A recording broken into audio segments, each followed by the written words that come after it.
Tiempo de entrevistas con Ernesto Lucero. No sé si le sucede a muchos otros periodistas, pero es lo que me suele pasar a mí cuando me toca en suerte entrevistar a un maestro, como será en este caso.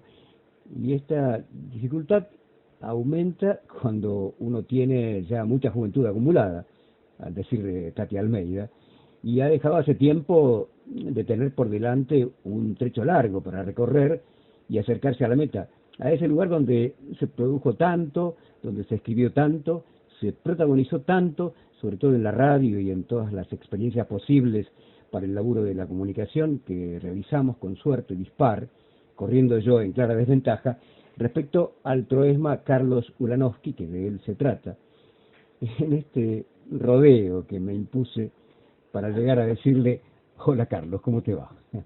Hola Ernesto, ¿qué haces? Bueno. Demasiado rodeo. Sí. No era necesario.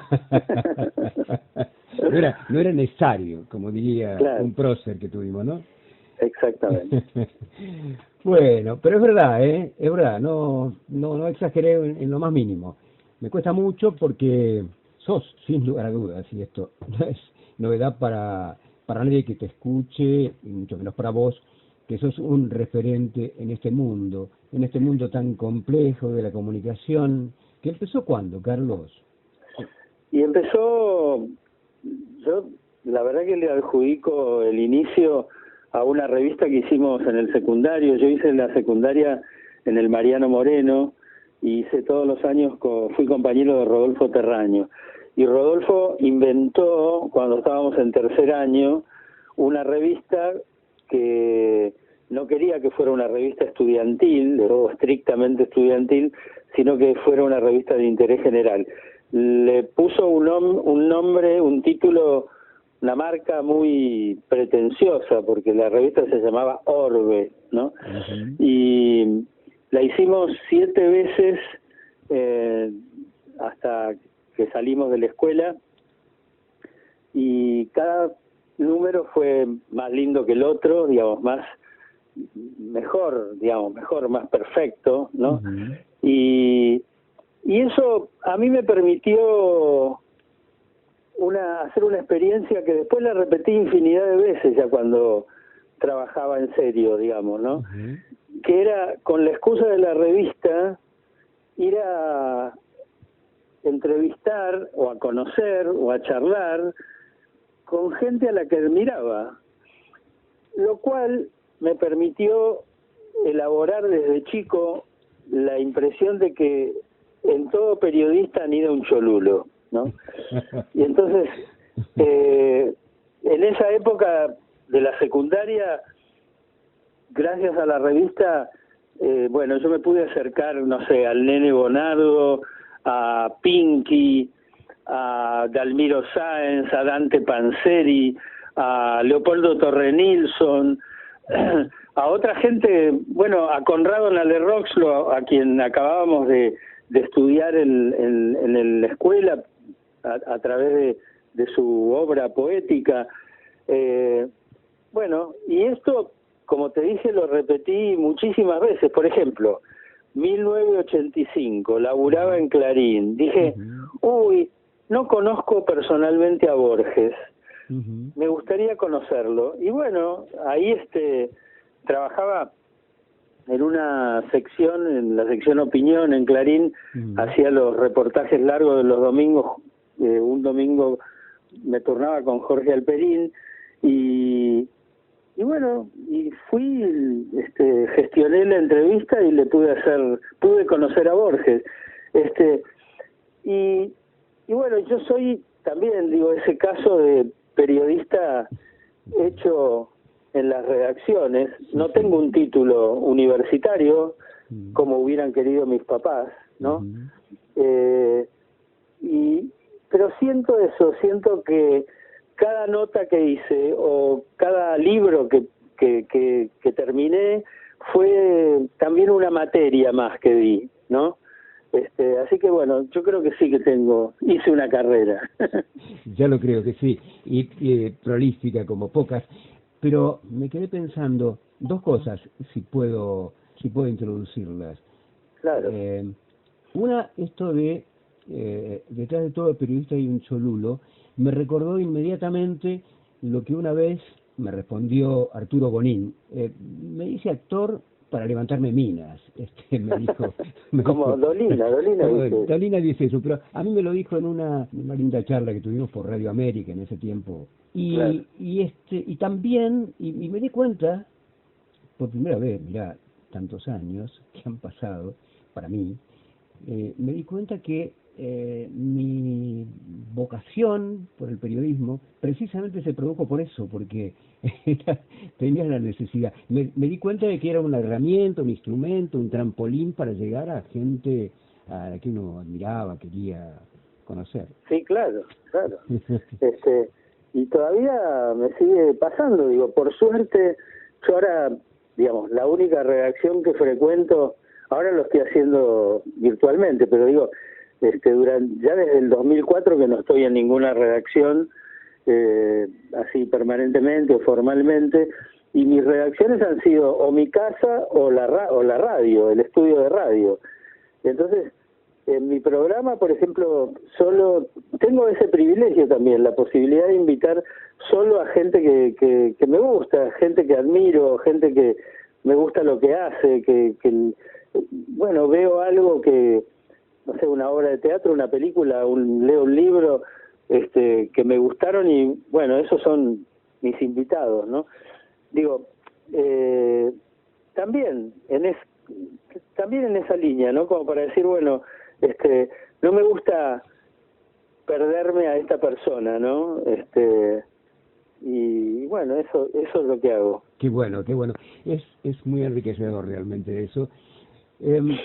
Pero te dije que había otro apuntecito que surgía de lo que me decías al comienzo, y tiene que ver con lo que dijiste de tus viejos, de lo que querían tus viejos. Y probablemente esa parte de tu historia no se conozca demasiado, por lo menos yo no la conozco, que sucedió antes del Mariano Moreno, antes de tu primera incursión en el periodismo con Terraño, con la revista ¿Qué? Sí. ¿Cómo fue tu vida antes que eso? Bueno, yo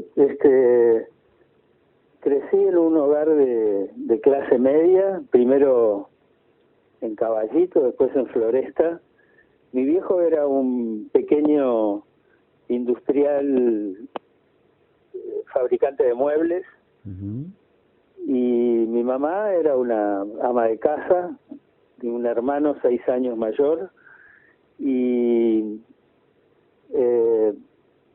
bueno, eso desde chico lo pude recordar ahora, digo que estuve trabajando otra vez sobre el tema de la radio. Desde chico, mi casa no era una casa eminentemente librera, había pocos libros. Uh-huh. Y sí había diarios. Mi viejo compraba el diario El Mundo a la mañana y después cuando volvía de trabajar a la noche traía La Razón, y yo fui lector desde chico. Uh-huh. De los 2 diarios y de las revistas que llegaban a casa, ¿no? Uh-huh. Por ejemplo, del Mundo conocía, ya cuando era chico, conocía las firmas del Mundo, no sé, Horacio de Dios, claro. Jorge Damomio, Edgardo Damomio, Jorge Korenblit, uh-huh. Bernardo Neustadt, sí. Calqui, sí. Bueno, y en La Razón, por ejemplo, leía la parte de abajo de los chistes, que había una sección que me encantaba, que se llamaba La Galera del Mago, uh-huh. que muchos años después me enteré que la hacía Luis Pico Estrada, ¿no? Uh-huh. Uh-huh. Bueno, y leía eso, y cada vez que, también, mira vos, eso, cada vez que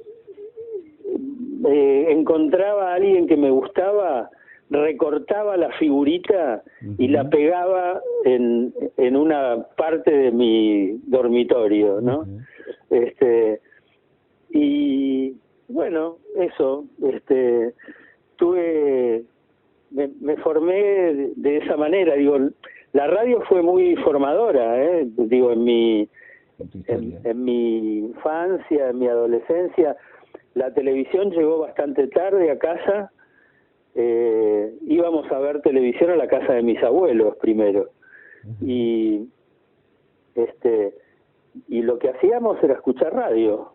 Mi papá, como casi todos los padres de esa época, venía a almorzar al mediodía y escuchábamos, por ejemplo, El Relámpago, que era una especie de comedia medio disparatada que iba por Radio El Mundo. Luego fui un fanático de Tarzán, que tuvo una época brillante, ¿no?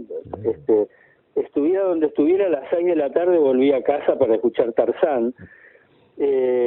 ¿Estaba Oscar Robito ya en esa época? Sí, claro, con Tarzanito. Claro, con Tarzanito. Era objeto de nuestra envidia, porque también pensaba qué fácil le va a resultar a Tarzanito levantarse chicas, ¿no? Y de hecho, qué chica que se levantó. Uy, Tarzanito, sí, la bella Bárbara Mujica. Exacto. Sí, divina, la verdad. Sí. Y después a la noche escuchábamos esa hora maravillosa de Radio El Mundo, de 4 programas de 15 minutos cada uno, que empezaba a las 7:30 con qué pareja rinsoberbia. Rinso era un jabón en polvo en la época en que recién salían al mercado los lavarropas. Y bueno, Blanquita Santos y Héctor Maselli era la pareja. Y luego venía Héctor y su jazz. Héctor Lomuto tenía una big band extraordinaria. A las 8 de la noche estaba el Glostora Tango Club. Glostora era un fijador, ¿no? El eslogan era el fijador de la juventud triunfadora. Eso vino antes, ese fijador vino antes de la Gomina. De la Gomina, de Brancato, paralelo, ¿no? Paralelo.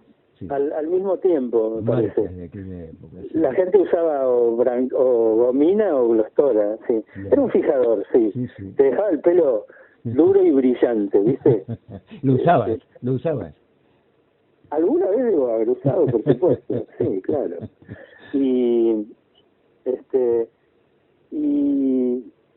estábamos en la radio, en la radio. No, y a las 8, ahí en el Glostora Tango Club estaban orquestas extraordinarias como la de Varela, Héctor Varela, Juan D'Arienzo, Juan Sánchez Gorio, bueno, grandes orquestas.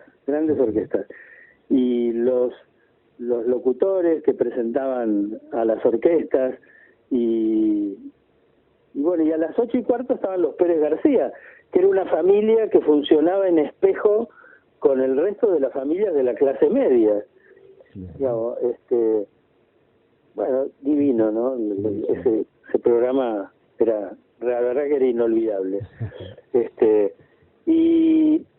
Y recuerdo eso, por ejemplo, todavía más chico, escuchar con mi mamá a la noche, ella terminando sus tareas hogareñas, escuchábamos un programa llamado Entre Tangos y Boleros. ¿Entre Tangos? Y un programa, sí, simple. El locutor presentaba un tango y un bolero, un tango y un bolero. Bueno, y esa también me parece que esa fue una banda musical que todavía hoy vive en mí, ¿no? Y siempre digo esto, Ernesto, que de no haber sido por esa formación inicial, infantil, adolescente, con la radio, seguramente no hubiera podido escribir con cierta solvencia como le escribí el libro Días de Radio, ¿no? Claro que no hubiera podido, la verdad que Días de Radio, que es un clásico de la radio que incluye prácticamente toda la historia de la radio hasta un determinado momento, y creo que ahora estás haciendo, no sé, me llegó cierta información, que estás escribiendo otro libro sobre para bueno, ya lo terminé el libro y lo entregué y sale a fin de mes. y el 27 va a ser la presentación virtual, como se hace hasta ahora todo. Sí. Este, ¿Con qué título? Así que el título es 36.500 días de radio, 100 años, 100 voces y más. Qué notable. Y traté de hacer un libro lo más diferente a todos los otros libros sobre radio que había hecho, que tuve, bueno, ese privilegio de haber hecho el libro El Días de Radio, y también hice la historia de Radio Belgrano, la historia de Radio Nacional, el Siempre los escucho, bueno, varios libros. Sí, sí, ya lo creo. Sí, sí. Y ahora, intenté hacerlo lo más diferente posible, ¿no? Otra cosa, yo vuelvo un poco atrás porque es muy rico y disparador de muchas preguntas, cada tramito de tu relato, de tus respuestas. Una época de Clarín que mencionaste, sí. En 1985. Sí, trabajé en Clarín de 1983 a 1990. 7 años estuve ahí y la verdad que la pasé bien, aprendí mucho, estaba en una sección que me encantaba, que era la sección opinión, y la posibilidad de hacer esos reportajes largos de fin de semana. Y de pronto, bueno, un día me fui, y la verdad que lo único que extrañé de Clarín, o lo que nunca olvidé, era su extraordinario archivo de papel, que ahora seguramente no existirá como tal, y la cantina, ¿no? El momento previo al laburo de cada tarde, nos reuníamos en la cantina, en una cantina que tenía el diario, a tomar un café, a tomar un té, a comer algo, y esas charlas que eran absolutamente inspiradoras del trabajo diario, ¿no? ¿Todavía estaba Citrinblum o ya había? Sí. Sí, no, sí.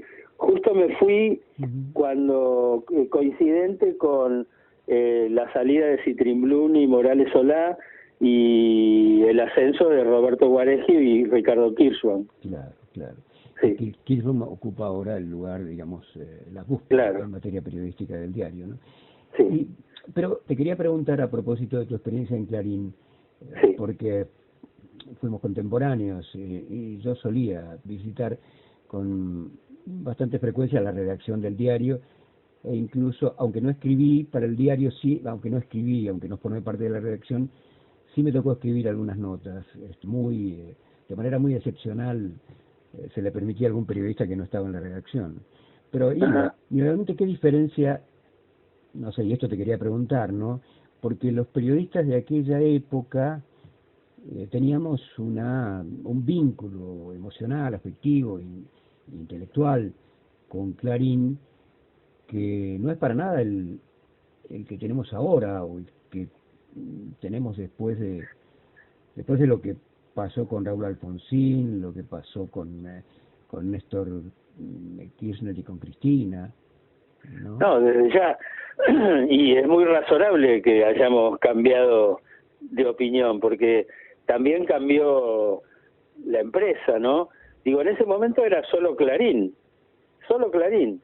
Ahora es un enorme conglomerado de intereses absolutamente superpuestos y que naturalmente limitan la independencia, ¿no? Ya no es un diario independiente, es un diario muy dependiente de la enorme cantidad de intereses. Imagínate, es el dueño de Cablevisión, es el dueño de Telecom, es el organizador de la Expo Agro, no sé, tiene de todo, tiene diarios, revistas, canales de televisión, canales de cable, radio, algunos son pequeñas unidades de negocio, pero otras son flor de negocio, ¿no? Sí, y como Alfredo Zayat, un colega de Página 12, escribió hace pocos días atrás, son junto con otro empresario importantísimo, Paolo Roca de Techin, la conducción política del poder económico en la Argentina. seguro, seguro. Los grupos no son un grupo en la Argentina, ¿eh? No son grupos. No son grupos. Carlos, una vez dijiste en una nota que te hicieron a propósito de ese libro magnífico que es Mi Congreso en la Lengua, Sí. que creo que es una especie de continuidad entre aquellos otros que escribiste, Los argentinos por la boca mueren, ¿no? Sí. Ese, más que continuidades, retomé el tema, ¿no? Sí. Bueno, pero ahí dijiste algo que yo quiero recordar para quienes nos van a escuchar en la radio y en el podcast o en las plataformas a las que subimos estas entrevistas. Dijiste, si me hicieran la clásica pregunta de qué es lo primero que les miro a las personas, no dudaría en responder con una virtual paradoja. Les miro su forma de hablar. Y me gustaría que expliques un poco más esto, porque también dijiste que no estabas para nada de acuerdo con esa famosa frase que dice una imagen vale tanto como 1000 palabras. Sí. Bueno, esa frase seguramente fue creada y sostenida desde el mundo de la imagen, ¿no? Digo, no me cabe la menor duda. Y digo, quienes agoreramente pronosticaron, por ejemplo, el fin de la palabra escrita, ¿no? A favor de la imagen, ¿no? Yo creo que se equivocaron, así como se equivocan se equivocaron históricamente los que pronosticaron que la radio se iba a morir, más de 4 veces lo pronosticaron, ¿no? Y la radio, digo, también por suerte sigue viva, ¿no? Y también la radio es la palabra, ¿no? Respecto a lo primero que me preguntabas, es cierto, y eso también tiene que ver con el oficio, tiene que ver con que uno de los géneros que más frecuenté es el de la entrevista, y el entrevistador tiene que ser un tipo absolutamente alerta a la palabra del entrevistado, a las formas de respuesta del entrevistado, ¿no? Y digo, ese alerta que te permite, como vos estás haciendo ahora en la charla, te permite repreguntar, ¿no? Ya no me quiero perder esto que dijo, ¿no? Y sí, digo, tiene que ver con eso. Bueno, eso de alguna manera es un elogio, por lo menos yo lo recibo así, que me permite estar siquiera un poquito a la altura de lo que desearía poder estar para entrevistarte, Carlos, porque la verdad es que es cierto, tu trayectoria, tu historia, tu pasaje por la radio es formidable, pero también fuiste protagonista, ¿no? ¿Cuándo fue tu primera incursión en la radio? ¿Cuál fue la primera radio? Mira, en 1969, en una buena época de radio municipal, que en ese momento funcionaba en un subsuelo del Teatro Colón, un momento en que la dirigía Virgilio Tedín Uriburu, y el director artístico era un tipo muy conocedor del tema de la radio, se llamaba Ricardo Constantino. Tuvimos con Silvia Rudni, que era una colega, yo trabajaba en Confirmado, en el semanario Confirmado, ella trabajaba en Primera Plana, y bueno, y quisimos hacer un programa de radio, fuimos ahí y nos dieron un espacio, era los domingos a la tarde, salía el programa, y le pusimos Jarabe de Pico al programa, ¿no? Que era en realidad ya una frase casi una antiguaya, porque a los chicos que habíamos sido nosotros, cuando hablábamos demasiado, nuestras madres o padres nos decían, ¿qué tomaste? ¿Jarabe de Pico? ¿No? Y bueno, le pusimos ese nombre y hacíamos un programa de opinión, de comentarios y de música, ¿no? Pero mirá lo que me pasó. Muchos años después, en 1990, yo estaba haciendo un programa con el archivero y operador Martín Carlos Longo, en una época linda de Radio Splendid. También los domingos a la tarde era el programa, de 17 a 19. Se llamaba Nostalgia de Radio. Y metíamos muchos sonidos históricos de la radio, porque Longo era un archivero, tenía muchos sonidos. Y entonces habíamos inventado una sección que se llamaba el Club de Dadores de Sonido, ¿no? Le pedíamos a los oyentes que donaran ese cassette que alguna vez habían grabado de alguien que le gustaba mucho en la radio, y bueno, y nosotros, no me acuerdo qué premio le damos, pero algún premio, algún estímulo le ofrecíamos. Y una vez vino una señora con 2 cintas abiertas de Jarabe de Pico, y yo lo hice transcribir, y a partir de eso, cuando lo escuché, me parecí detestable. Dije, bueno. Sí. Dije, estos arrogantes éramos nosotros. Era, por ejemplo, hasta canchereábamos con la música, ¿no? La sección de música se llamaba "Esta es la música que pasamos aquí", como diciendo, bueno, che, si no te gusta, embromate, ¿no? Está fuera de la música. Bancátela. Y bueno, y ahí para mí también fue una lección escucharme, en el sentido de decir,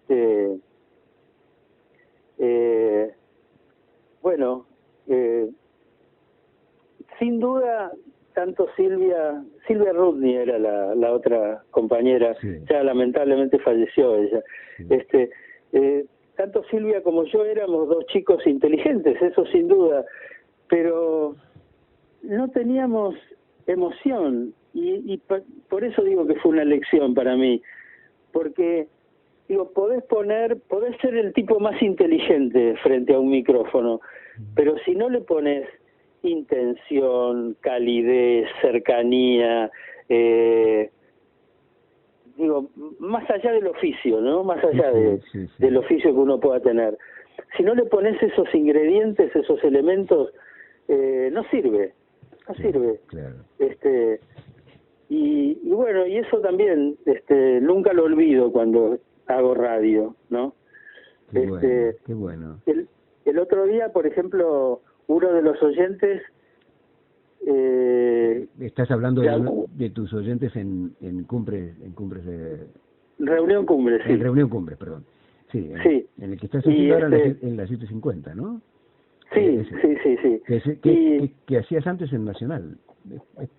Lo hice en muchas radios, lo hice en la Metro, lo hice en Del Plata muchos años, y después en Nacional también, muchos años, y ahora en la 750, por suerte. Y bueno, y entonces llamó un señor Alberto de Mataderos, y estaba contando algo, y se quebró, ¿no?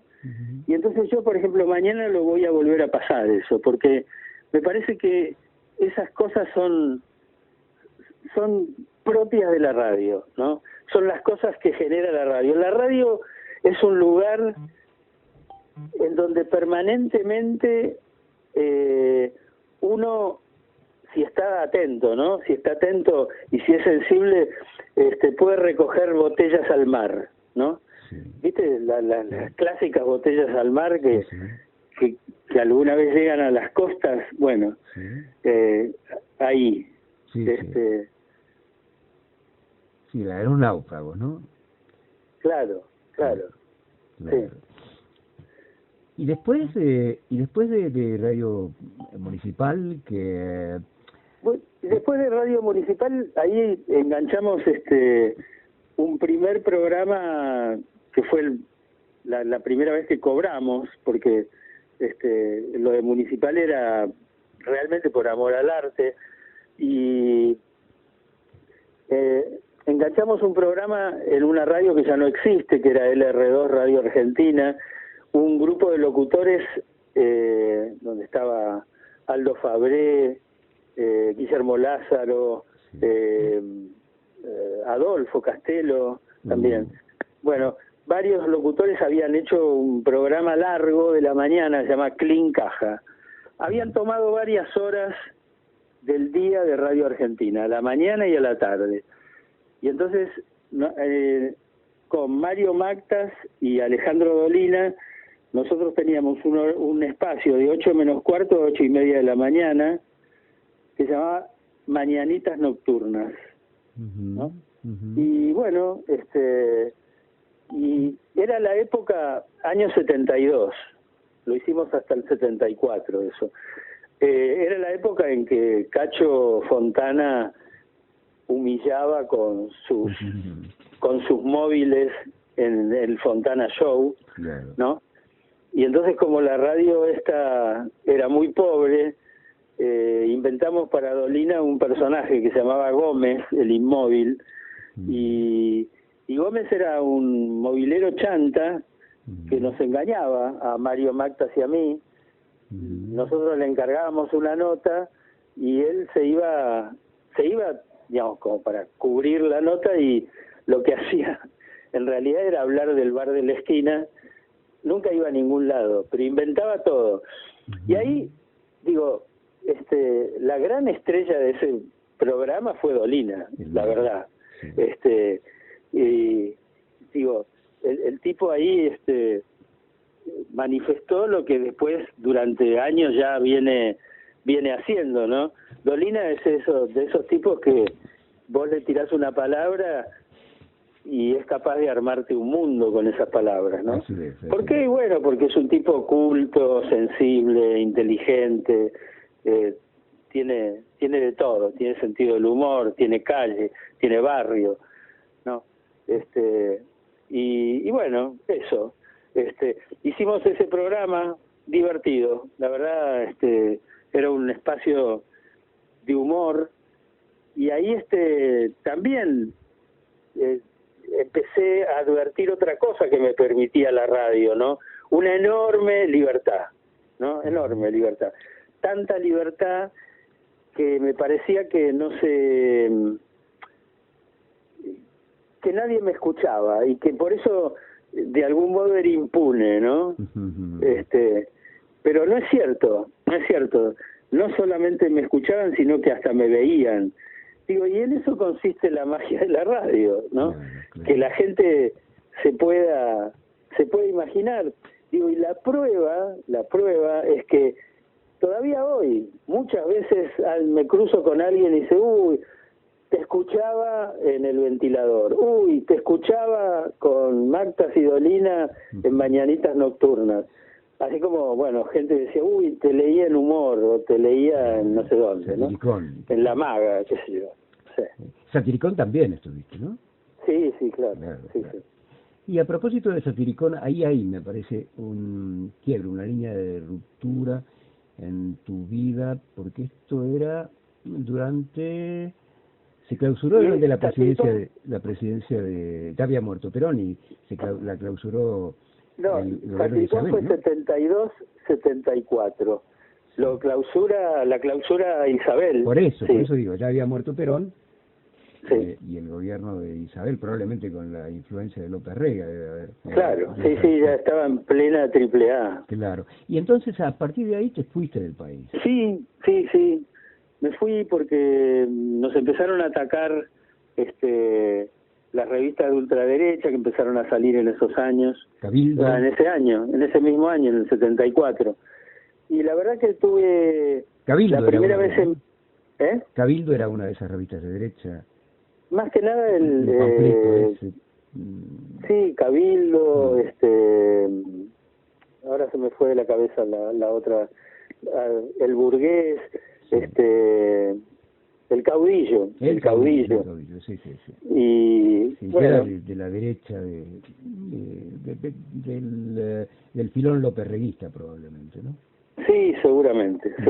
Pero bueno, sentí por primera vez esa sensación de piso movido y que corría peligro, entonces estaba recién iniciando una pareja nueva, y decidimos irnos pensando que esto podía pasar rápido, y bueno, nos fuimos pasando por México. Me ofrecieron un laburo y me quedé ahí. Sí. En México. En México, sí. En México de en la capital. Sí, en la Ciudad de México. ¿Y fue rica la experiencia? ¿Fue interesante la experiencia que hiciste ahí? No, fue extraordinaria la experiencia. Yo tuve 2 estadías en México, porque la que era mi mujer extrañaba mucho y nos volvimos en enero del 76. Justo un poquitito antes del golpe. Sí, exactamente, y además, digo, el golpe más anunciado de la historia, porque claro, sí, estaban los titulares. allá en México nos decían, no vuelvan porque va a haber un golpe en marzo. Bueno, volvimos, todavía alcancé a hacer algo más en periodismo, que fue una revista que había organizado Andrés Cassioli. Humor. No. Humor Humor es anterior, claro. No, humor es posterior. Humor es de la época de Alfonsín, claro, de la recuperación democrática. Es el 78. Antes de finalizar la dictadura, sí. Sí, Humor sale en la misma semana en que empezó el mundial de fútbol acá. Es cierto.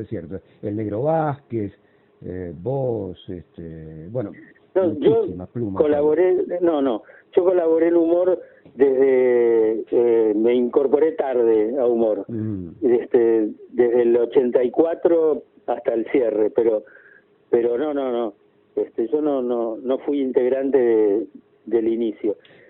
La revista que hizo Cassioli era una revista de espectáculos. Estaba buena parte del staff de Satiricón, estaban Ginsburg y Abrevaya, estaba Dolina, estaba Alicia Galotti, Alberto Sperati, bueno, yo mismo, y hicimos una revista de espectáculos que se llamaba Perdón, y fue un fracaso estrepitoso la revista, al punto que el financista de la revista al 5º número ya no quiso poner más dinero. Hubo un par de amenazas de juicio, porque hubo una nota, por ejemplo, a Héctor Ricardo García, que a García no le había gustado y amenazó con un juicio millonario, y bueno, y eso lo asustó al financista y dejó de poner el dinero. La revista salió 4 números, estaba el 5º ya preparado, pero no salió, no apareció. Y bueno, y después me quedé unos meses más y otra vez, también por cuestiones políticas, me fui otra vez, salimos del país, nos fuimos a México otra vez, y ahí sí estuve 7 años, y bueno, trabajando mucho y en una experiencia, la verdad, muy completa, muy completa. Y volviste ya con la recuperación democrática, en la época... Volví un poquito antes todavía. Sí, un poquito antes. Y volví con la posibilidad de instalar una editorial mexicana acá en Buenos Aires llamada Nueva Imagen. Lo hice la primera feria del libro, todavía con los militares, era una feria muy compleja. Editamos 4 libros, uno de Cortázar, uno de Benedetti, uno de Ricardo Garibay y uno de un autor norteamericano sobre el tema de la guerra, cuyo nombre no me acuerdo ahora,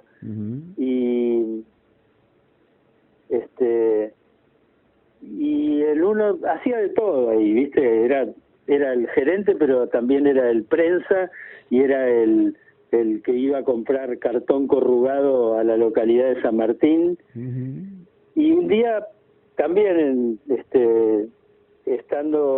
fui a dejar una de las novedades en Clarín, y ahí me abarajó Roberto Guareschi y me dijo, pero ¿no querés hacer periodismo? Y sí, le dije, sí, claro que quiero hacer periodismo, y ahí entré a Clarín. Así empezó tú, así te incorporaste a la redacción del Gran Diario Argentino. Así es. Y Carlos, cuando haces radio, ¿improvisás o te preparás, haces un guión? No. Bueno, cuando las veces que he participado en grupos como columnista o como, no sé, como partener,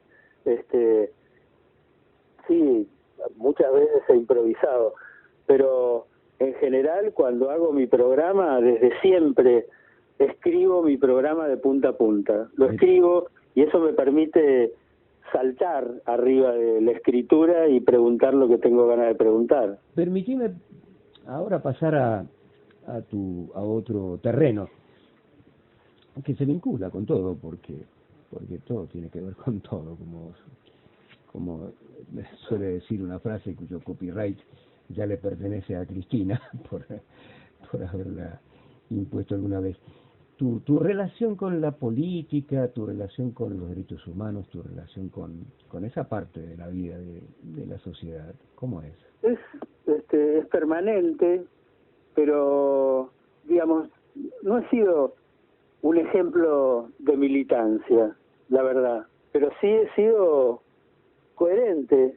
Digo, desde que soy chico me di cuenta que había una frase que me representaba y que me parecía real, y ¿cuál? Que era que los mejores días de la Argentina fueron días peronistas.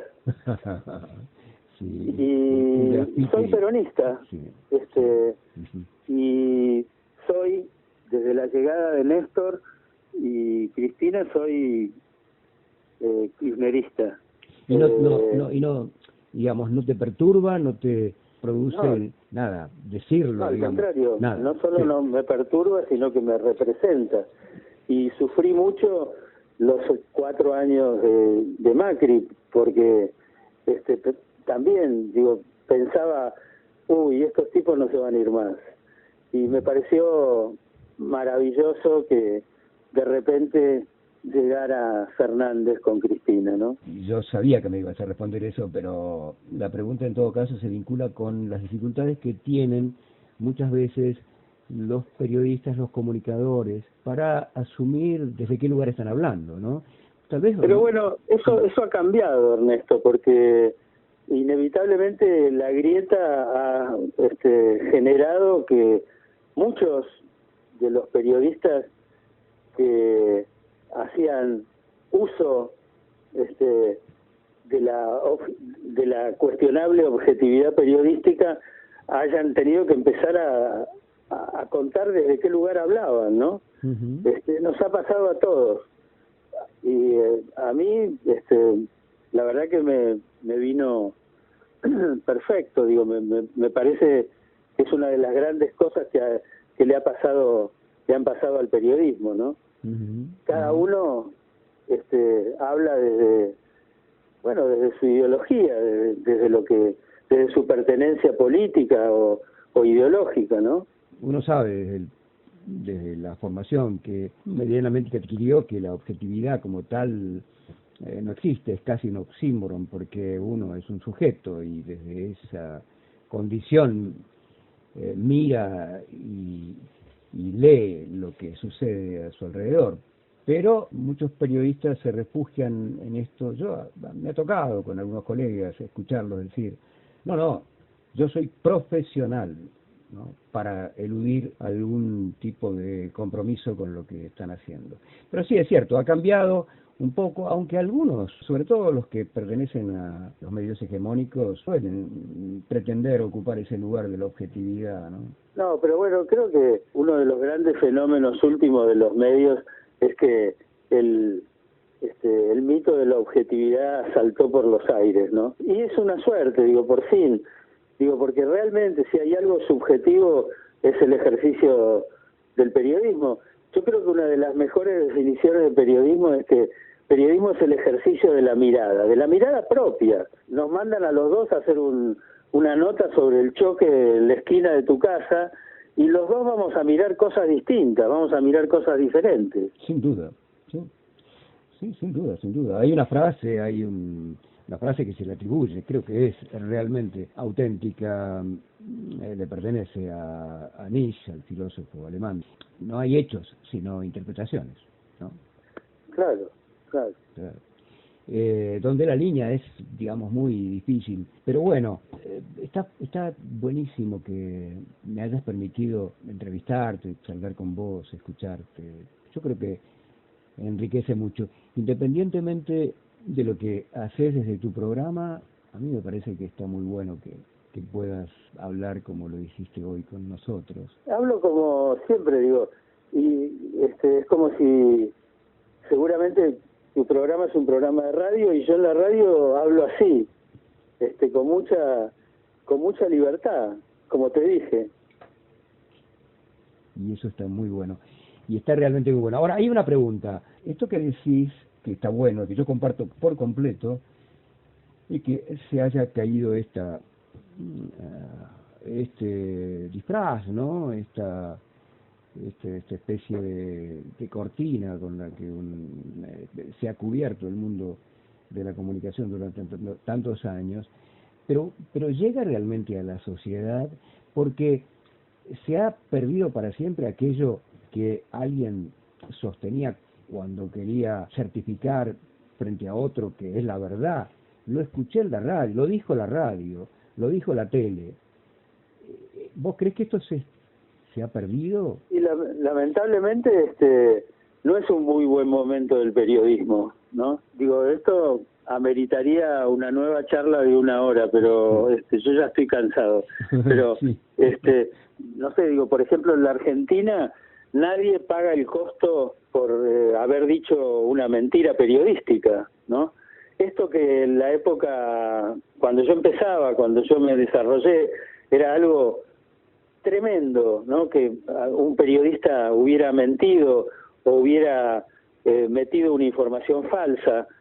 Hoy es una cosa, casi te diría, admitida, ¿no? Es una cosa que genera escaso cuestionamiento, ¿no?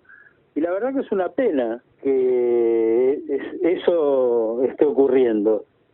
Parece eso que hace poco escribí una nota en donde citaba al escritor mexicano Juan Villoro, que decía sobre eso, porque también es un fenómeno mundial, no es solamente argentino, ¿no? Vamos a tener que volver a buscar desesperadamente la verdad. Esa era textualmente su frase, ¿no?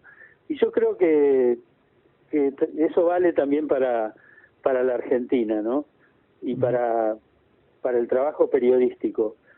Tenemos que volver a respetar la verdad. Y hay una verdad periodística, sin duda. Sí, así como es hay... Es la que nos enseñaron a nosotros cuando empezábamos, ¿no? A decir, bueno, periodismo es eso, periodismo es ir a buscar una información, juntar toda la información posible, sistematizarlo, ponerla en valor redaccional según el medio al que pertenezcas y transmitirla con la mayor honestidad posible y la mayor veracidad posible. Bueno, hoy, viste, está muy enturbiado eso. Vos fíjate que seguramente en ninguna escuela de periodismo se enseña la materia carpetazo o se enseña la materia operación judicial o peor todavía, en ningún lugar uno puede llegar a imaginarse que un periodista tenga vinculaciones con los servicios de seguridad, ¿no? Inteligencia. Los servicios de inteligencia, sí. Sí, claro. Y ahora está esto tan claro, ¿no? Se ha tornado muy evidente y ahí está en sede judicial, precisamente hay algunos que han incurrido en este tipo actividades tan perversas, porque es eso, ¿no? Seguro, seguro. Sí, sí, sí. ¿Tenés confianza, digamos, cuál es tu expectativa respecto del futuro? Estamos viviendo un momento particularmente difícil, impensado, hasta diciembre, enero últimos, me refiero a la pandemia y la catástrofe económica que es su consecuencia o que la acompaña. Sí, pero de la economía se puede volver. Lo que no se puede volver es de una tragedia o de un virus que primero del que se conoce muy poco todavía. Ojalá que lo de la vacuna sea una realidad lo más pronto posible, pero me da una pena enorme, digo, la verdad, que el gobierno que yo voté y que yo elegí haya tenido que cruzarse con esta desgracia, ¿no? Porque porque todos los recursos y todos los esfuerzos van dirigidos a eso ahora. Sí, sí. No, y aparte, digo, me parece que vivimos en el marco de un ambiente político muy indeseable, ¿no? Muy indeseable. Digo, el opónganse a todo, es el gran, la gran consigna del momento, ¿no? Sí, así es. Y las operaciones oscuras, tanto mediáticas como judiciales, siguen desafortunadamente en pie, ¿no? Todavía no se ha desbaratado esta situación. Carlos, esto no se pregunta, nunca se pregunta, tal vez sea un pecado de lesa comunicación preguntarle, pero yo lo quiero hacer igual. ¿Qué te pareció este reportaje? ¿Te sentiste cómodo? ¿Bien? Me sentí absolutamente cómodo. Lo único que, como estoy parado todo el tiempo caminando, porque aprovecho para... ¿Cómo parado? ¿Cómo caminando? Y aprovecho para caminar mientras estoy hablando y mientras tanto me muevo un poco. Hay que mover el cuerpo. Digo, hace 100 y pico de días que, la verdad, digo, yo cumplo a rajatabla el aislamiento y entonces no salgo realmente, no salgo ni a la esquina. Así que estuviste todo este tiempo en pie. Me hace sentir culpable esto. No, ¿por qué? Al contrario, te tiene que hacer sentir bien porque para mí fue algo, bueno, primero que nada es bueno que a uno lo hagan pensar, ¿viste? Digo, ahí estuve pensando todo este tiempo y eso me gusta. Qué bueno, qué bueno, qué bueno. Bueno, realmente te agradecemos mucho, mucho, mucho de verdad con el tiempo, el esfuerzo y la generosidad para atendernos. Somos un medio pequeño, por streaming. ¿Cómo se llama el medio? Antena Pueblo. Pero como te dije antes, con algunas plataformas, algún podcast, alguna cosa en YouTube que seguramente te va a llegar de alguna manera para que puedas juzgar a distancia. Bueno, me encantaría. La música que por ahí a lo mejor podemos poner en algún momento de esta nota que te gustaría escuchar. No, elíjanla ustedes. Yo soy muy ecléctico con la música, soy muy amplio. Durante años en mi programa, ahora no, porque trato de aprovechar al máximo la cantidad de entrevistados, pero durante años tuve una sección que se llamaba El Mundo Necesita Más Cumbia, y todos los sábados ponía una cumbia, género musical que me encanta. Mira. Sí, hay mucha buena orquesta de cumbia en la Argentina, en especial de jóvenes, ¿sabes? Y me gusta mucho el tango también, mucho, mucho, mucho. Bueno, no puedo dejarte sin transmitirte un abrazo que pretendería no ser virtual, pero tiene que ser así, de un querido amigo con quien comparto algunos momentos de la radio, que se llama Juan Batuone, un cantautor magnífico que ha escrito lo que es ya un clásico en la música porteña, Ni olvido ni perdón. Sí, Juan Batuone lo pasa mucho también Víctor Hugo cada tanto. Ciertamente. Sí. Bueno, un abrazo grande, Carlos, un abrazo enorme. Bueno, un abrazo para vos y te reitero mi agradecimiento porque, bueno, es bueno pensar un rato, dejarse llevar por distintos caminos. Muchas gracias. Hasta muy pronto. Que esté muy bien. Gracias.